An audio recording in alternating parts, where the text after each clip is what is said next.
My name is Alison Lapper. I am an artist. I paint with my mouth.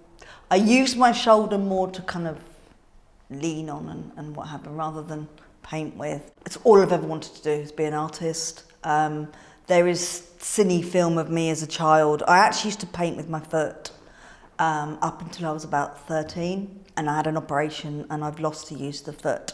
So I had to change to my mouth. What fascinates me about her is, are we quite similar in attitude and the way that, you know, she approached life and the way that I approach my life? To acquire that kind of attitude from people, that's phenomenal. I don't think that there was pity. I'm sure there was, because there always is, but she didn't embrace the pity from what I can gather. She was very much, this is what I want to do, I'm going to do it, and this is the way I'm going to achieve it, you know. And I think, you know, experiencing that in similar ways myself, I totally get, and I get that she'd get a kick out of, I've done this, I'm enjoying this. People are saying, what, you know, what an amazing artist she was and person, you know. I mean, I know there are bits where people have said, you know, she was very engaging and she was funny. You know, women back then weren't funny. They weren't supposed to be. They're supposed to be wallflowers, you know. And yet she was the opposite.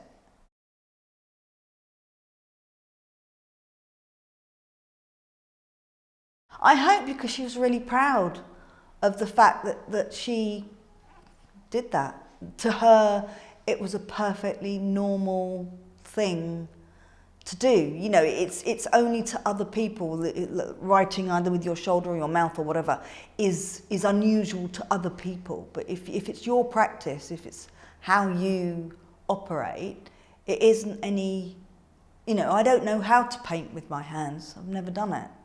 So to me, painting the way that Sarah does or the way that I do is, you know, that's the way we do it. People are very clever at adapting to different scenarios, and then you can definitely see, you know, you could throw her into anything and she'd come out of it laughing and enjoyed it. And that's exactly, I think, where her and I are very similar in that respect. You know, you can throw me out of my comfort zone quite frequently, but it's not long before I kind of find my feet again and think, yeah, come on, you can do this.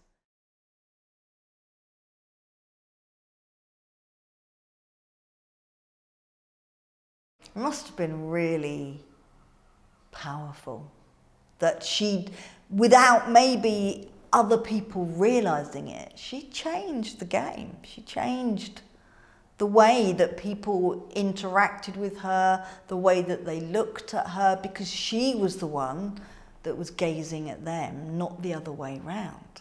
Even though you could bet your bottom dollar that they were gazing at her and always had. But do you know what I mean? It's kind of like she almost got rid of that. That wasn't something that she engaged with, and that she had the, excuse the pun, she had the upper hand. Or the upper brush, maybe. And as I say, I think she probably very cleverly took control when she was actually painting other people, and they didn't even realise. And I hope that she enjoyed being painted by other people as well.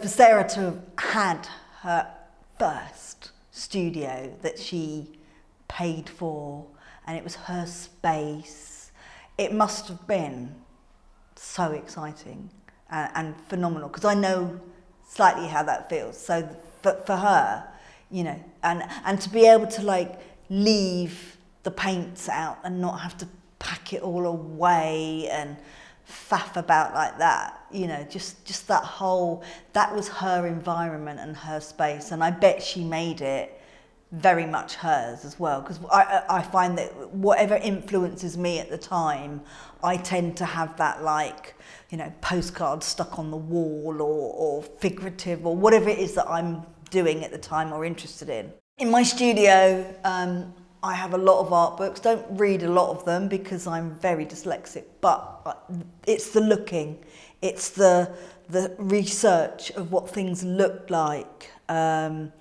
And I would imagine that for her, that would be the same.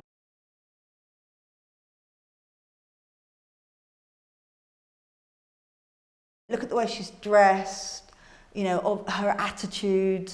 She gave people what they wanted. She was an intelligent enough woman, in fact, very intelligent woman.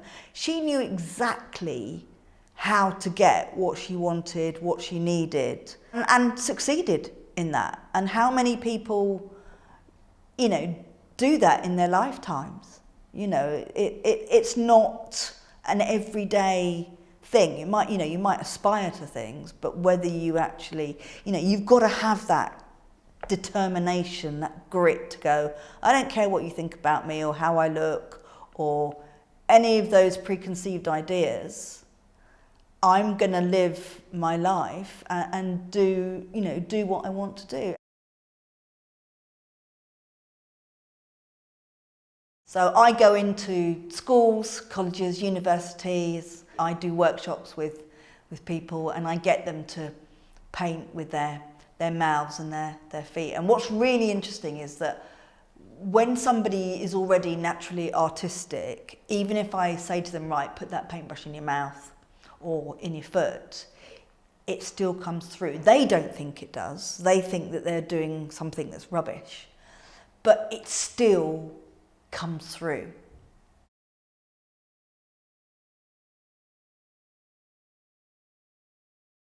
Being an artist and somebody else taking your portrait or doing a piece of artwork about you or around you, it's quite disconcerting to begin with, because you're not in control. And of course, when Sarah's painting or when I'm painting, you know, I'm in control of that. Whereas you kind of give yourself over to the other artist, and it's their vision of you, not your own. So you kind of have to let go of it and actually enjoy that process. So if I was to meet Sarah today, I wouldn't treat her in any way, shape or form as a disabled person. She's Sarah. I would want her to feel that I respected her as an accomplished artist, but also as a human being, definitely.